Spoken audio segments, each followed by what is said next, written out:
नमस्कार जय जगन्नाथ दर्शक बंधु एसपी एस्ट्रोलॉजी ओडिशा चैनल में प्रसारित मासिक राशिफल कार्यक्रम को आपण स्वागत। दर्शक बंधु आज आम आलोचना करवा अक्टोबर 2025 रे केमिति रहिबो राशि चक्र चतुर्थ राशि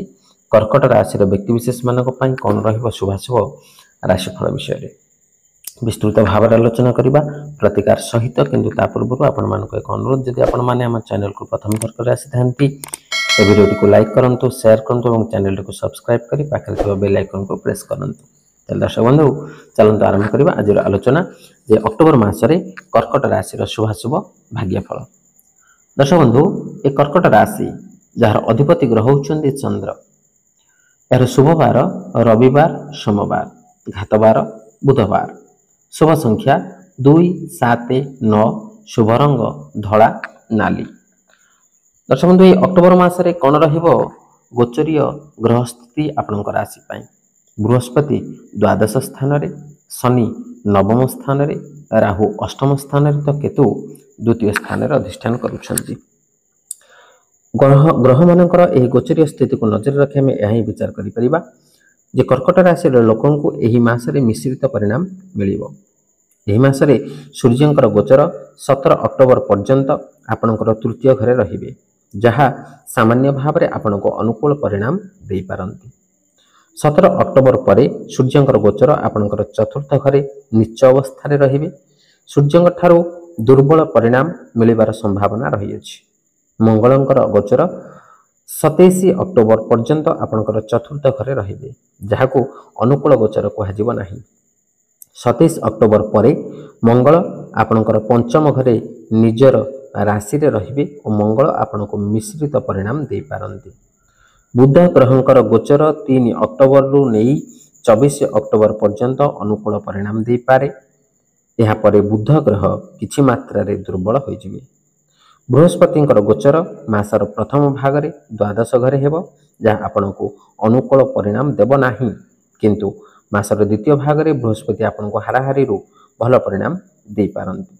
9 अक्टोबर पर्यंत शुक्र आपणकर द्वितीय घरे रहिबे जहाँ आपण को अनुकूल परिणाम देबाको चाहिए। 9 अक्टोबर परे तृतीय घरे शुक्रंकर नीच अवस्था रहिबो जहाँ आपण को मिश्रित परिणाम देबो और भल और किछि दुर्बल परिणाम शुक्र आपण को दे पारंती। आपणकर कैरियर घरर स्वामी एही मासरे लाभ घरे निजर नक्षत्र रे रहिबे कार्यक्षेत्र सहित जड़ित मामला रे आपण बहुत भल परिणाम प्राप्त करुथबा देखा जिवो।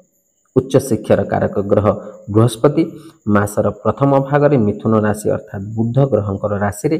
निजर नक्षत्र रे रहिबे। कैरियर घरर स्वामी एही मासरे लाभ घरे निजर नक्षत्र रे रहिबे। उच्च शिक्षार कारक ग्रह बृहस्पति मासर प्रथम भाग रे मिथुन राशि रे निजर नक्षत्र रे रहिबा जोगु बुध ग्रहंकर स्थिति एही मासरे अधिकांश समय भल रहिबो विशेष करी 24 अक्टोबर पर्यंत भल रहिबो। अक्टोबर मासर मासिक राशिफल अनुसार पारिवारिक मामला रे अक्टोबर मास आपण को अनुकूल परिणाम दे पारे। प्रेम जीवन पई अक्टोबर मासरे आपणकर पंचम घरर स्वामी बुध ग्रहंकर स्थिति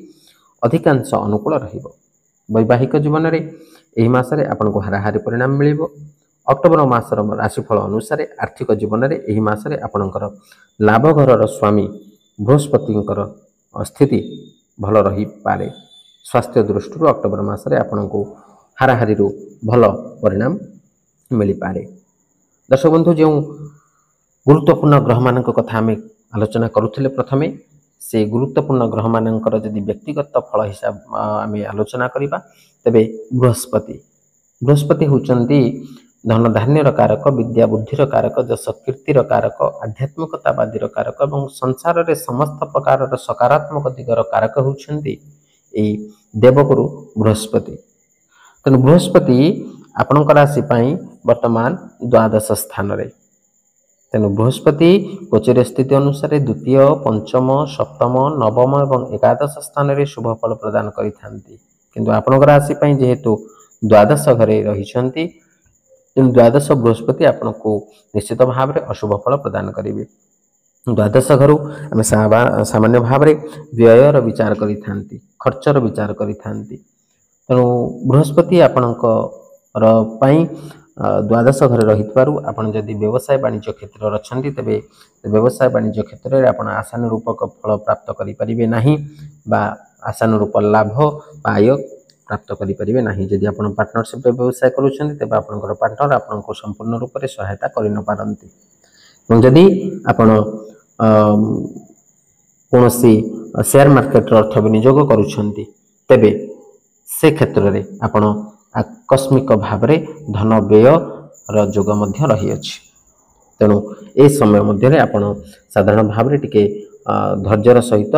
बा सावधानता अवलंबन करंतु जो माने आध्यात्मिक क्षेत्र अच्छी से ए समय प्रतिकूल समय रहिब आध्यात्मिकता क्षेत्र आपण सामान्य रूप में मन फेराई आनी पारंती बा अनाग्रह प्रकाश करि पारंती एवं विद्यार्थी माने जो माने अध्ययन क्षेत्र अच्छी से ए समय अत्यंत प्रतिकूल समय रहिब आपणकर पाठपढ़ा क्षेत्र में मन लागिब नाही अन्यान्य क्षेत्र में आप मनोनिवेश करेंगे किंतु पाठपढ़ा क्षेत्र में मन फेराई आनिबे अनाग्रह प्रकाश करेंगे इच्छा शक्ति कमिजिव और जो आपण विभिन्न प्रकार इंटरव्यू हो बा कौन प्रतियोगितामूलक परीक्षा भाग नौ आप आशानुरूप फल प्राप्त करें ना एवं विशेष भाव नूतन ज्ञान आहरण क्षेत्र में आप अनाग्रह प्रकाश करें एवं जो माने अच्छा बृहस्पति को नहीं कार्य करुँच बृहस्पति अशुभ फल प्रदायक हो पारती एवं द्वितीय जदि आम शनि कथा आलोचना करवा तेज शनि होती सत्यर देवता न्यायर देवता कर्मकारक ग्रह आपण राशि शनि वर्तमान नवम स्थान रे गोचरीय स्थिति अनुसार शनि तृतीय षष्ठ दशम और एकादश स्थान में शुभ फल प्रदान करते जेहेतु आपण राशि वर्तमान शनि नवम स्थान रे साधारण भाव में आम नवम स्थान रु भाग्यर विचार करें भाग्य घरे शनि अधिष्ठान करूँ आपण जेकोसी कार्य करुवे से क्षेत्र में वर्तमान लक्ष्य करुवे जे आपणकर भाग्य आपण साथ दौ नवा कार्य आपणकर विलंब हो एवं किसी क्षेत्र में आपण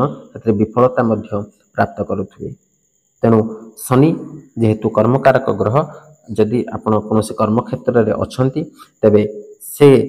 यही समय आपणकर कार्यदक्षता को नहीं आपणकर उच्चपदस्थ कर्मचारी माने संदेह सृष्टि करि पारंती आपणकर कर्म क्षेत्र में किसी ना किसी समस्या प्रति मुहूर्त आपण सहित रहिबो तेणु समस्या को समाधान करी जदि आपण आगो को बढ़ाइबा को चेष्टा करेंगे तेज निश्चित भाव में आप सफलता प्राप्त करेंगे एवं जो मैंने नूतन भाव में कर्म प्राप्ति निमंते आवेदन करुँच ए समय प्रतिकूल रही पारे किंतु आपण सत मार्ग रे सत उपाय रे चलंतु न्याय मार्ग रे चलंतु निरंतर भाव में चेष्टा करंतु देखिए शनि आपको निश्चित भाव में शुभ फल प्रदान करेंगे कर्म प्राप्ति निमंते सामान्य विलंब हो पारे किंतु निश्चित भाव में आप कर्म प्राप्ति करें दर्शक बंधु जो शुभ और अशुभ फल विषय में आलोचना कले से अशुभ फल को परित्याग कर शुभ फल प्राप्त करने निमंते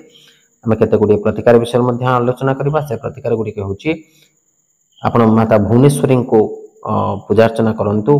बा आराधना करंतु किंबा सोमवार दिन आपण राशि एवं ना रे गंगाजल किंबा क्षीर लगी करंतु किंबा आपण प्रत्येक दिन हनुमान चालीसा पाठ करंतु हनुमान दर्शन करंतु कि बृहस्पति